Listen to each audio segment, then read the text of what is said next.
নমস্কার, কেমন আছেন সবাই? মিস্টার আর মিসেস দত্ত খুঁটিনাটি ব্লগে আপনাদের অনেক অনেক স্বাগত। আজ আমি আপনাদের সঙ্গে ফিশটির একটা রেসিপি শেয়ার করতে চলে এসেছি। ফিশটিতে আমরা কিন্তু এইরকম ডিমের কারি সবাই বানিয়ে খেয়েছি ছোটোবেলায় বা বড়োবেলাতেও। আমরা যখন ছোট ছিলাম তখন কিন্তু এরকম ধরনের ডিমের কারি বানিয়ে ফিশটিতে খুব এনজয় করে গরম গরম ভাত মুসুরির ডাল দিয়ে মেখে খেতে খুব এনজয় করতাম। আপনারাও নিশ্চয়ই এইভাবেই বানিয়ে থাকেন।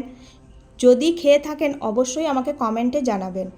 কড়াইয়ের মধ্যে সর্ষের তেল দিয়েছিলাম, তেলের মধ্যে দিয়ে দেওয়া হয়েছে জিরি করে কেটে রাখা পেঁয়াজ।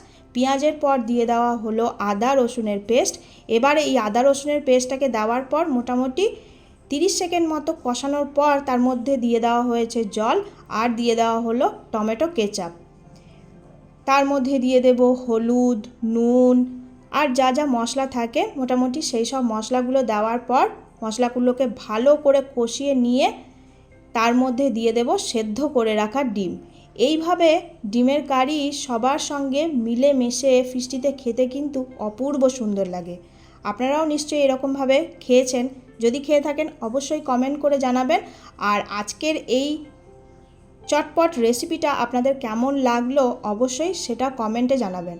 সবাই খুব ভালো থাকবেন, সুস্থ থাকবেন, সাবধানে থাকবেন। আর আবারও আপনাদের সঙ্গে নিত্য নতুন রেসিপি নিয়ে চলে আসব সবার সঙ্গে শেয়ার করার জন্য। তা আজকে আসি, টাটা।